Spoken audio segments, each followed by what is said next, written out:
Oi pessoal, tudo bem? Aqui é o Teacher Daniel com vocês, mais uma vez trazendo a palavra de Deus e compartilhando aquilo que Deus tem reservado de bom para mim, para você na palavra.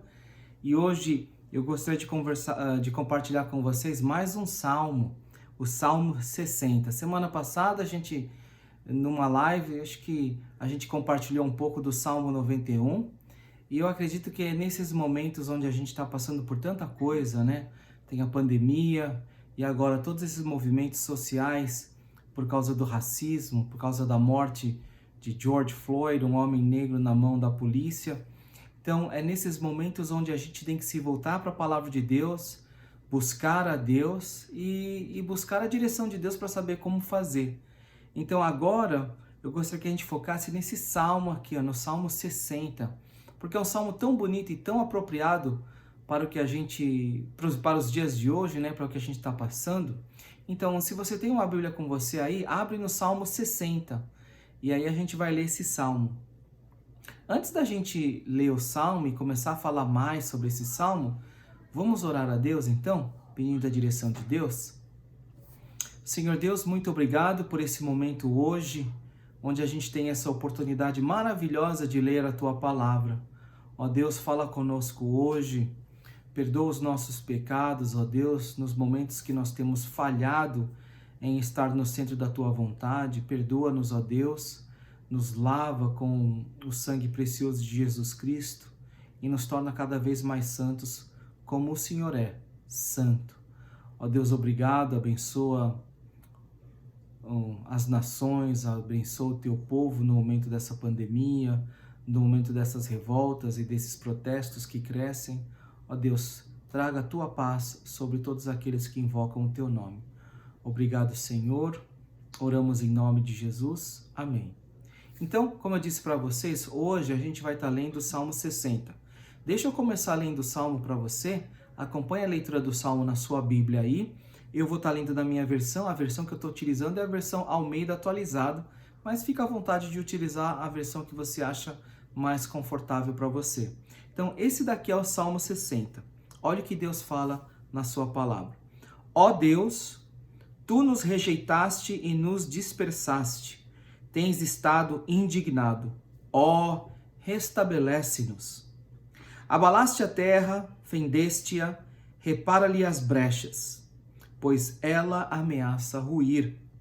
Fizeste o teu povo experimentar reveses e nos deste a beber vinho que atordoa. Deste um estandarte aos que te temem para fugirem de diante do arco, para que os teus amados sejam livres. Salva com a tua destra e responde-nos.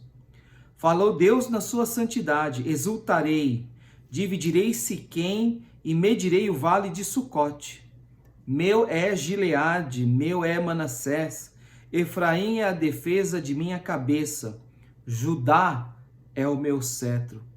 Moabe, porém, é a minha bacia de lavar, sobre Edom atirarei a minha sandália, sobre a Filístia jubilarei. Quem me conduzirá à cidade fortificada? Quem me guiará até Edom? Não nos rejeitastes, ó Deus? Tu não sais, ó Deus, com os nossos exércitos.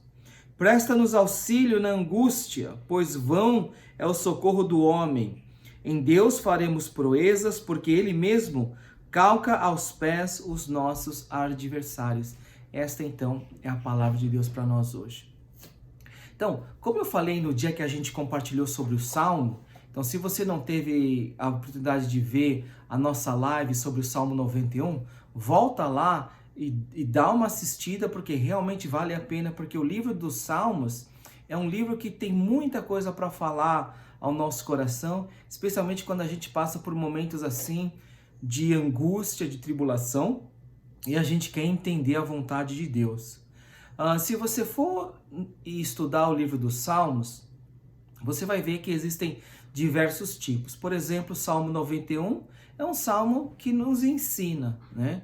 Ele quer ensinar alguma coisa. Agora, o Salmo 60, ele faz parte de um tipo especial de salmos, que são os salmos de lamento, os salmos de reclamação, os salmos de choro, né? que são salmos quando as pessoas cantavam ou oravam a Deus nos momentos de aflição, e elas não estavam entendendo o que Deus queria delas. Elas estavam num momento de angústia, clamando a Deus, lamentando diante de Deus, reclamando da situação e pedindo para Deus dar uma resposta, dar uma direção naquele momento difícil. Agora, existem dois tipos de salmos de lamento. É isso que você tem que entender. Existem aqueles salmos de lamento, onde é um indivíduo, é uma pessoa que faz, que levanta esse lamento diante de Deus no momento da angústia. E aí você tem os salmos de lamento de uma comunidade, de uma nação inteira.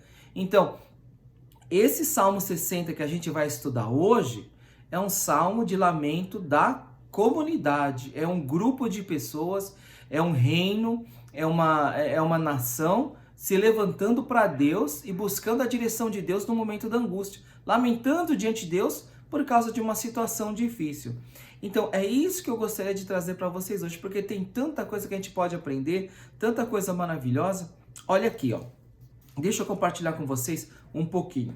Quando a gente tem um salmo de lamento da comunidade, como esse Salmo 60 aqui, eu escolhi esse salmo porque ele é curto quando comparado com os outros e ele tem as partes básicas de um salmo de lamento. Então, você tem algumas partes que fazem parte desse salmo de lamento. Por exemplo, você tem a parte onde o salmista ou a comunidade se dirige a Deus, invoca o nome de Deus. Por exemplo, nesse Salmo 60 aqui, são os versículos 1 e 2. Olha como a comunidade, ela se dirige a Deus, elas clamam o nome de Deus. Olha aqui, ó Deus, tu nos rejeitaste e nos dispersaste, tem estado indignado, ó, restabelece-nos.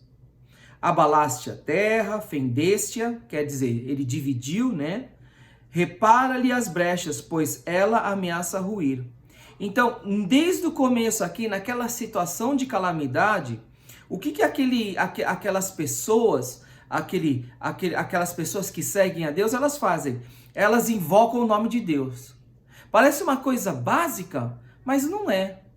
No momento da angústia, quantos de nós a gente não se volta para outras coisas, né? Por exemplo, quando a gente está no momento de crise financeira, a gente acha que se trabalhar mais, a gente vai resolver a situação. Por exemplo, quando a gente está passando por um outro problema, seja um problema familiar, um problema de saúde, ou um outro problema qualquer, quantos são os momentos onde a gente deixa Deus por último, né? E a gente se esquece de se voltar para Ele como se fosse a prioridade, né? E a gente começa a tentar resolver primeiro o problema pelas nossas próprias forças, e aí depois a gente se volta para Deus quando a gente não tem mais a solução. Mas aqui, olha o que o Salmo está ensinando para a gente aqui. Se voltar a Deus primeiro. Ó Deus! Né? Eles se voltam para Deus porque eles reconhecem que de Deus veio aquela situação. Que de Deus veio aquela calamidade. Olha aqui. Ó Deus, tu nos rejeitaste e nos dispersaste. Tens estado indignado. Ó, restabelece-nos. Essa maneira de se direcionar a Deus, de clamar a Deus, é interessante, porque eles reconhecem não apenas a autoridade de Deus, então eles se voltam para Deus e falam, não, Deus, a gente está passando por isso porque a gente reconhece que o Senhor permitiu ou fez com que isso acontecesse, então é o Senhor aí que nos trouxe para essa situação. Mas ao mesmo tempo eles colocam ali que Deus pode mudar essa sorte dele. Tanto é que eles pedem, restabelece-nos. Eles continuam clamando para a autoridade de Deus, abalaste a terra, repartiste-a, repara-lhe as brechas. Então, ao mesmo tempo que eles reconhecem a autoridade de Deus, de que foi Ele o causador de todas as coisas, eles também reconhecem que Deus é bom, que a fidelidade de Deus permanece, e Ele pode mudar aquela sorte. Então, essa é a importância da gente se dirigir a Deus. E é isso que essa comunidade de pessoas estão fazendo aqui. A palavra de Deus fala que essa comunidade aqui era Davi e seus exércitos, né? Eles tinham sofrido uma derrota na batalha e aí eles estavam se voltando para Deus, lamentando. Então, depois de ter essa parte onde a comunidade se dirige a Deus, elas lamentam diante de Deus. E aí você vai ver dos versos 3 ao 5. Esse é o lamento da comunidade. É quando eles reclamam sobre a situação deles, eles colocam diante de Deus tudo aquilo que Deus tem feito contra eles. Olha aqui, ó, versículo 3. Fizeste o teu povo experimentar reveses. Reveses são derrotas. E nos deste a beber vinho que atordoa. Eles estão confusos, eles não sabem o que fazer. Eles perderam a direção ali. Deste um estandarte aos que te temem para fugirem de diante do arco. O estandarte era uma bandeira usada para reclamar vitória, para celebrar. Mas Deus deu o estandarte para que eles fugissem da batalha, né? Que é uma coisa assim, contraditória e estranha. Continuando aqui. Para que os teus amados sejam livres, salva com a tua destra e responde-nos. E aqui então você vê a petição, né? Eles continuando a pedir para que Deus mudasse a sorte deles. Eles confessam a confiança deles no Senhor, apesar da derrota, apesar da situação. Então você vê aqui que o grande ensinamento do Salmo de Lamento é que existe sempre um momento para se lamentar. Às vezes a gente quer passar uma coisa assim muito, como a gente fala no inglês, sugarcoat, né? A gente gosta de sugarcoat, a gente gosta de disfarçar a dor, a gente gosta de passar por cima da dor e fingir que ela não existe. Mas existem momentos na palavra de Deus, no livro de Salmos especialmente, onde você tem um momento onde você coloca diante de Deus, abre diante de Deus o seu coração e reclama da sua situação. É o lamento. Olha, Deus, como é que você dá para nós, aquele povo que te teme, um estandarte para celebrar o teu nome, e aí você coloca a gente para correr diante do inimigo? Como é que pode isso? Né? Como é que pode isso, Deus? Como é que pode, Deus, você fazer o teu povo experimentar uma derrota diante de um povo que nem conhece o teu nome, né? E agora a gente está assim, como se a gente tivesse embriagado, como a gente perdeu o rumo, Deus, a gente não sabe o que está acontecendo aqui. Então nos ajuda, nos ajuda. É interessante que a partir do versículo 5 aqui, do versículo 6 até o versículo 10, existe uma interrupção nesse salmo, não é mais a comunidade que fala, agora é o próprio Deus falando. Olha o que Deus fala, olha aqui, começando do versículo 6. Falou Deus na sua santidade, exultarei, dividirei Siquém e medirei o vale de Sucote. Meu é Gileade, meu é Manassés, Efraim é a defesa da minha cabeça, Judá é o meu cetro. Moabe, que era o inimigo, que era quem tinha dado derrota para o exército de Davi, olha o que está acontecendo aqui. Moabe, porém, é minha bacia de lavar, né? Basicamente, bacia de lavar, uma coisa suja, né? Uma coisa que você usa para coisa ruim, para lavar impureza, né? Sobre Edom atirarei a minha sandália, sobre a Filístia jubilarei. O que é que Deus está falando aqui? Deus tá confessando aqui a fidelidade dele. Então, o próprio Deus fala para a comunidade que estava se arrependendo, estava se lamentando diante deles. Deus fala assim, olha, eu estou declarando para vocês que eu ainda permaneço fiel a vocês. Eu sou fiel. Tanto é que os inimigos, eles vão pagar.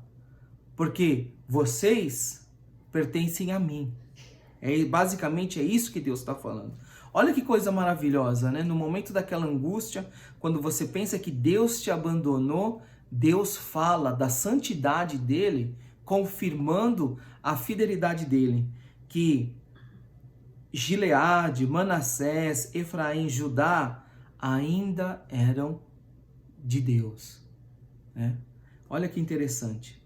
Então, a partir do versículo 10 e 11, então, em cima dessa confissão de fidelidade de Deus, a comunidade de Deus, então, começa a falar. Não nos rejeitaste, ó Deus?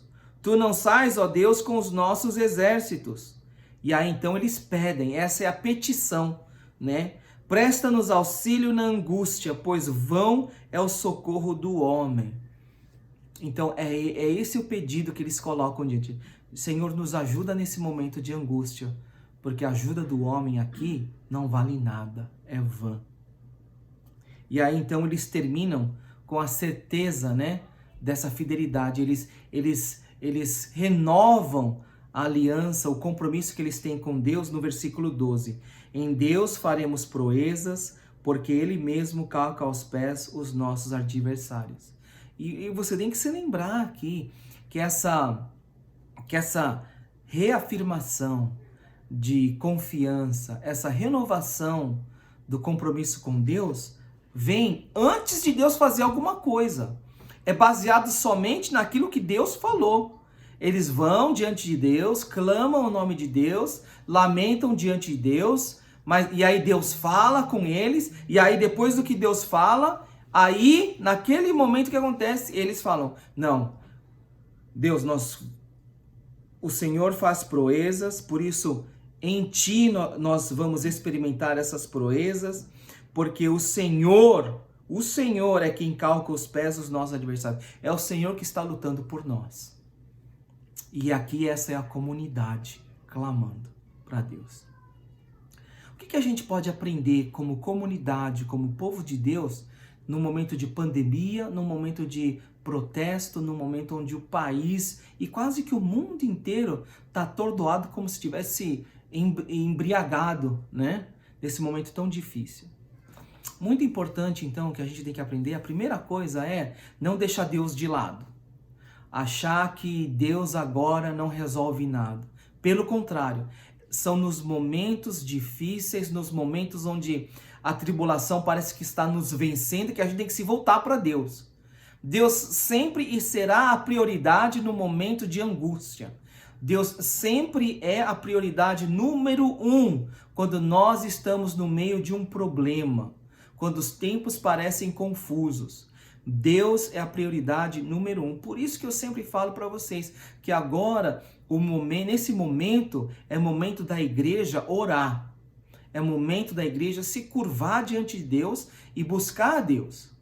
Outra coisa que a gente tem que entender aqui é o lamento. É a parte onde a gente coloca tudo aquilo que está se passando diante de Deus. E é interessante que são poucas as igrejas que eu vejo que estão falando do problema desses protestos que estão ocorrendo. Por que esses protestos estão ocorrendo? Porque um homem foi injustamente morto nas mãos da polícia. Se a polícia errou, isso daí cabe à justiça julgar. Mas nós, como discípulos de Jesus Cristo, a gente não pode estar anestesiado e alienado de tudo aquilo que está correndo e não reconhecer que a morte desse homem foi injusta. Um homem desarmado, totalmente dominado, morreu. Um pai, um homem que fazia um trabalho na comunidade dele, de pregar o evangelho. São tantos os testemunhos que falam desse homem trabalhando para compartilhar o evangelho. Um irmão em Cristo morreu quando ele não podia reagir, ele estava totalmente dominado. Morreu, ele não estava armado, ele não ameaçou matar ninguém. Então, quer dizer, é nessas horas que nós, como igreja de Cristo, como discípulos de Jesus Cristo, nós temos que lamentar diante de Deus, porque isso continua acontecendo, porque o filho da empregada caiu daquele prédio e morreu, Deus. Porque morreu um angolano 2 semanas atrás em São Paulo, vítima de racismo, porque discutiram por causa do auxílio emergencial. Deus, por que tantos continuam sofrendo por causa do preconceito racial, por causa do preconceito socioeconômico? Por que, Deus, isso continua acontecendo? Nós temos que aprender a lamentar sobre essas coisas. Esse evangelho, esse falso evangelho da teologia da prosperidade, que prega uma palavra triunfalista, que é falsa, nos aliena dessas coisas que são bíblicas, que é o lamento, de se lamentar diante de Deus, como povo de Deus. Se lamentar diante de Deus porque a igreja está sofrendo tanto no meio dessa campanha que nós estamos vendo por aí para destruir o Evangelho, para destruir a verdade da palavra de Deus, todas essas coisas que se levantam contra Deus e tudo aquilo que é Deus, que mostra quem Jesus Cristo é, nós temos que lamentar essas coisas de Deus. Deus, porque as famílias estão se quebrando, porque tantos divórcios estão acontecendo, até mesmo dentro da igreja, até mesmo no meio dos pastores. Ó Deus, porque o Evangelho parece tão sem poder hoje em dia, porque hoje nós estamos vendo tão poucas conversões dentro da igreja, porque hoje parece que o Evangelho, a igreja é tão sem material. Lamentar diante de Deus como igreja pelos pecados da nação, pelos pecados da comunidade, isso é muito importante. Isso é bíblico, está nos Salmos. E não apenas isso, a gente não para só na reclamação, mas depois da reclamação a gente confessa se declara a confiança de Deus, se declara a fidelidade de Deus, e olha aqui, é o próprio Deus falando. Por isso que é importante a igreja, a comunidade de Cristo, os discípulos de Jesus se voltarem para a palavra de Deus. Como é que você vai escutar Deus falando com você se você não abre a palavra de Deus?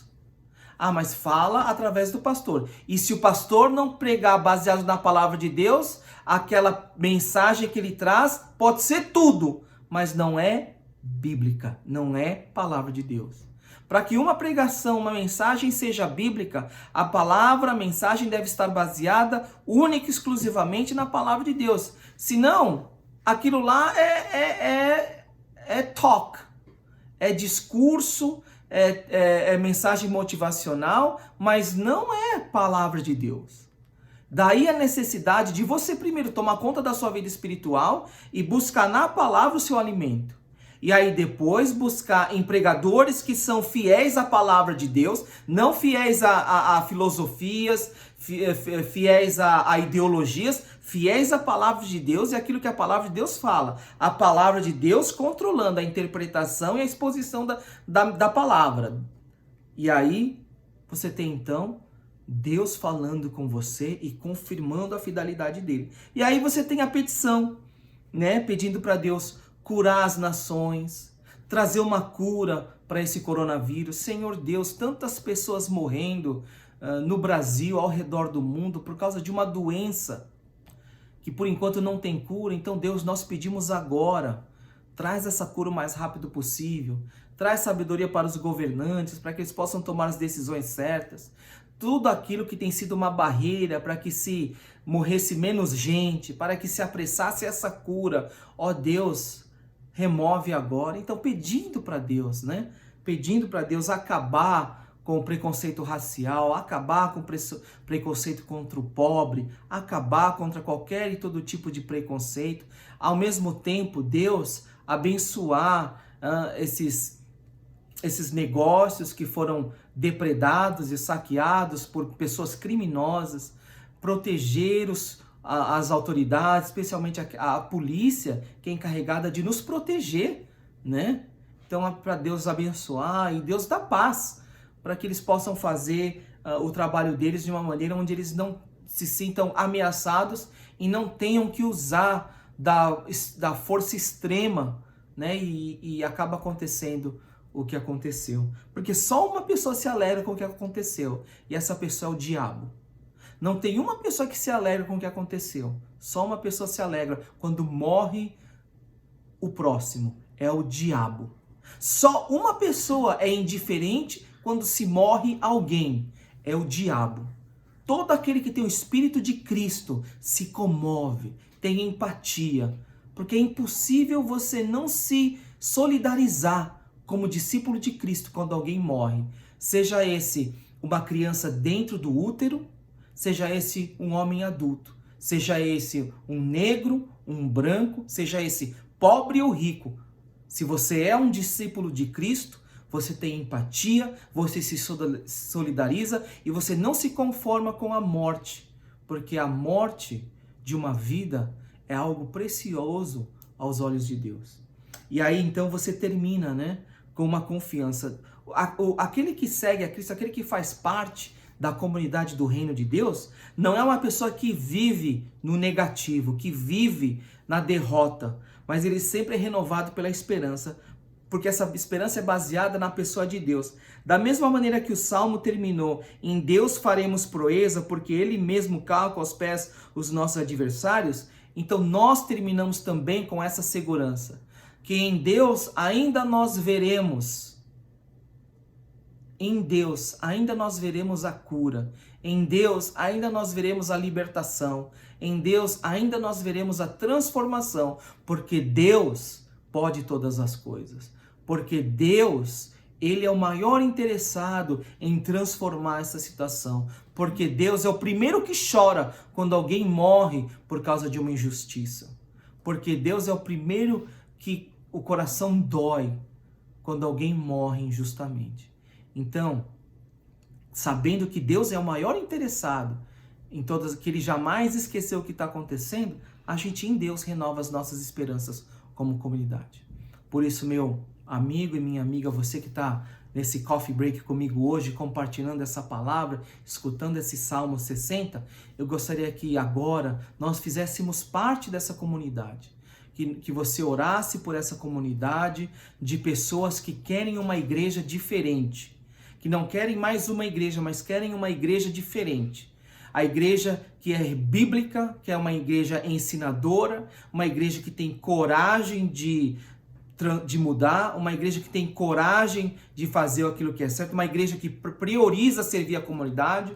Nós começamos 5 anos atrás dando aulas de inglês para a comunidade. A gente está expandindo agora alguns serviços através de referência, né? A gente indica pessoas para alguns lugares, principalmente para serviços de saúde. E agora, se Deus quiser, com a ajuda de Deus, através das nossas orações, a gente vai expandir agora. A gente vai oferecer mais serviços para a comunidade, desde alguns serviços que ainda não quero compartilhar com vocês, mas a gente, na primavera, se Deus quiser, a gente vai começar a compartilhar mais com vocês, mas o que a gente precisa agora é de oração. Aí você vai falar, mas por que você está fazendo isso, né? Por que você faz isso? Porque a gente crê que a igreja tem que ser algo diferente. Que a igreja ela tem que primeiro demonstrar o amor de Deus, e ao demonstrar o amor de Deus, a gente prega o amor de Deus. Porque a gente está cansado de ver só pregar o amor de Deus, só falar do amor de Deus e não demonstrar esse amor de uma maneira mais prática, de uma maneira mais real. Por isso, eu gostaria de convidar você a orar de onde você estiver. E, acima de tudo, continua orando pelas nações, orando pelos nossos governos, pelas autoridades, mas também orando por duas coisas que essa semana a gente vê que muitas pessoas estão impactadas. Orando para acabar com esse coronavírus o mais rápido possível e acabar com a injustiça racial e social. Acabar com o preconceito social e racial que ainda existe, que ainda falta muita coisa para acontecer, mas que a gente sabe que em Deus tudo pode acontecer. Vamos orar então? Senhor nosso Deus, nosso Pai, nós te agradecemos por este momento hoje e nós pedimos a Deus então que o Senhor traga a cura para essa doença, o coronavírus, e traga também a cura para a injustiça social e racial. Cura os nossos corações, ó Deus, de todo preconceito. Nos liberta, ó Deus, dessa injustiça que habita em nossos corações, dessa injustiça de querer a justiça para mim, de querer a graça para mim, mas não querer a graça e a justiça para o meu próximo. Ó Deus, abençoa, Pai, para que a tua igreja busque a sua presença em primeiro lugar, que a tua igreja seja sempre luz no meio das trevas, que o evangelho sempre se resplandeça. É o que nós pedimos a Deus no nome poderoso, santo de Jesus. Amém e graças a Deus.